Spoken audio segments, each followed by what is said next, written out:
திருப்பூரில் இளம்பெண் ரிதன்யா தொடர்பாக பாலியல் துன்புறுத்தல் பிரிவிலும் வழக்கு பதிவு செய்ய கோரி அவரின் பெற்றோர் மேற்கு மண்டல ஐஜியிடம் மனு அளித்துள்ளனர்.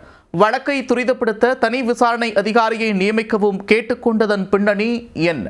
திருமணமான 78வது நாளிலேயே இளம்பெண் தற்கொலை செய்து கொண்ட சம்பவம் திருப்பூரில் அதிர்ச்சியை ஏற்படுத்தியது. தமிழ்நாட்டையே உலுக்கிய இந்த வழக்கில் பெண்ணின் கணவர், மாமனார், மாமியார் கைது செய்யப்பட்ட நிலையில் வழக்கை விசாரிக்கும் விசாரணை அதிகாரியை மாற்ற வேண்டும் என்று பெண்ணின் பெற்றோர் மனு அளித்துள்ளனர்.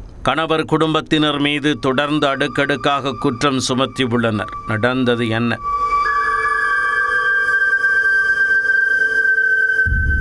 திருப்பூர் மாவட்டம் அவிநாசியை அடுத்த கைகாட்டி புதூரைச் சேர்ந்த தொழிலதிபர் அண்ணாதுரையின் மகள் ரிதன்யா, அதே பகுதியைச் சேர்ந்த ஈஸ்வரமூர்த்தியின் மகன் கவின்குமார் என்பவருக்கும் ரிதன்யாவுக்கும் இடையே கடந்த ஏப்ரல் 11ஆம் தேதி திருமணம் நடைபெற்றது.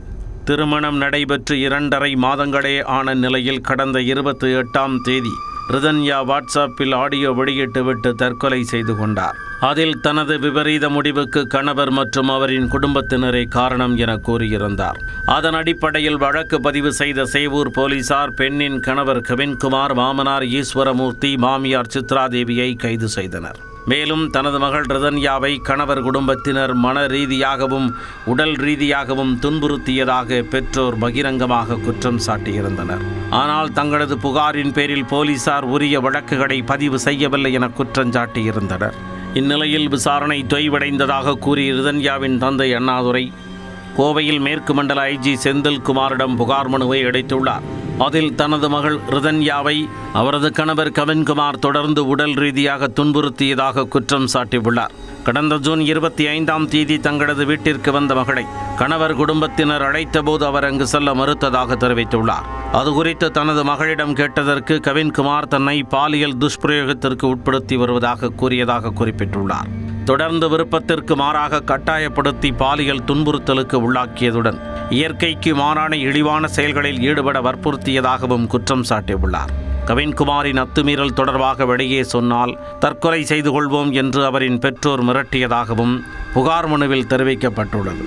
மேலும் செய்யூர் காவல் நிலைய முதல் தகவல் அறிக்கையில் உள்ள சட்ட பிரிவுகளை மாற்ற வேண்டுமெனவும் கோரியுள்ளார். குறிப்பாக விசாரணை தொய்வடைந்துள்ளதாகவும் அதை துரிதப்படுத்தும் நோக்கில் தனி விசாரணை அதிகாரியை நியமிக்கவும் கேட்டுக்கொண்டுள்ளார். தனது மகளின் உடற்கூறாய்வு அறிக்கை விரைந்து கிடைக்க வழிவகை செய்வதுடன் அனைத்து தடயவியல் மற்றும் டிஜிட்டல் ஆதாரங்களை கைப்பற்றி வெளிப்படையாக பகுப்பாய்வு செய்து நடவடிக்கை எடுக்கவும் கோரிக்கை விடுத்துள்ளதாக அண்ணாதுரை தெரிவித்துள்ளார்.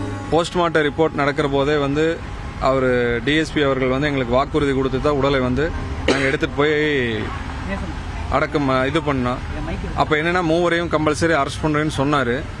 ஆனால் அடுத்த நாள் 30ஆம் தேதி ஈவினிங்குள்ளே கைது பண்ணணும்னு சொன்னார். 29ஆம் தேதியே இருவரை அரெஸ்ட் பண்ணிட்டாங்க. மூவரும் அரெஸ்ட்டுன்னு சொல்லி எல்லா செய்திகளையும் வந்தது. நாங்களும் சரி பரவாயில்ல சொன்ன மாதிரி பண்ணிட்டான்னு சந்தோஷப்பட்டோம். அடுத்த நாள் பார்த்தீங்கன்னா இருவர் மட்டுமே கைது. ஒருவர் சொந்த பைண்டிங் ஆர்டருங்கிற இவரோட சிறப்பு அதிகாரத்தை பயன்படுத்தி ஜாமீனில் விட்டதாக எங்களுக்கு தெரிய வந்தது. கண்டிப்பாக இந்த லேப் ரிப்போர்ட்டும் ஆடியோ விசாரணை ரிப்போர்ட்டும் வந்தோன்னே நாங்கள் உறுதியாக அதுக்கு உண்டான சட்டப்படி என்ன பண்ண முடியுமோ பண்ணித்தரேன்னு சொல்லியிருக்காங்க. இதனைத் தொடர்ந்து பேசிய அண்ணாதுரை தரப்பு வழக்கறிஞர் குப்புராஜ், ரிதன்யா தற்கொலை வழக்கில் வன்கொடுமை மற்றும் பாலியல் துன்புறுத்தல் போன்ற சட்ட பிரிவுகளிலும் வழக்கு பதிந்து நடவடிக்கை எடுக்க கோரிக்கை விடுத்துள்ளார். 2 செக்ஷனில் சேர்த்துன்னு சொல்லி தான் நீ மனு கொடுக்க வந்திருக்கு. நாங்கள் செக்ஷன் பிஎன்எஸ்ல பார்த்தீங்கன்னாக்கா 75, 76, 78 அண்ட் 80, 118, 125 செக்ஷனை சேர்த்தணும்னு சொல்லி தான் இன்னைக்கு மனு கொடுத்துருக்கு. நாங்கள் இருந்துங்க ப்ரொஹிபிஷன் ஆக்டில் பார்த்தீங்கன்னா 4B உமன் ஹராஸ்மெண்ட் போர்ட்டில் 4B போட சொல்லி கேட்டிருக்கோம். ஏன்னா நீங்கள் இந்த 108, 185 ஃபஸ்ட்டு போட்டுருக்காங்க பார்த்தீங்களா, அது ஈஸியாக அது பெயில் நமக்கு ஹைகோர்ட்டில் கிடைக்கிற வாய்ப்பு இருக்குது. இந்த ஹராஸ்மெண்ட் ஆக்ட் கொண்டு வராத காரணம் வேணும் காவல்துறை காலம் தடுத்திட்டு வராங்க. அது சீக்கிரமாக இந்த மனு மூலியமா நடவடிக்கை எடுக்கணும்னு சொல்லி நான் கேட்க மனு கொடுத்து வந்திருக்கேன். வரதட்சணை கொடுமையால் இளம்பெண் ரிதன்யா தற்கொலை செய்து கொண்டதாக கூறப்பட்ட நிலையில் தற்போது பாலியல் துன்புறுத்தலுக்கு ஆளாகி உள்ளதாக அவரின் பெற்றோர் குற்றம் சாட்டியுள்ளதால் பெரும் பரபரப்பு ஏற்பட்டுள்ளது. தமிழ்நாட்டையே உலுக்கிய இந்த வழக்கில் உரிய விசாரணை மேற்கொள்ளப்பட்டு நீதி நிலைநாட்டப்படுமா?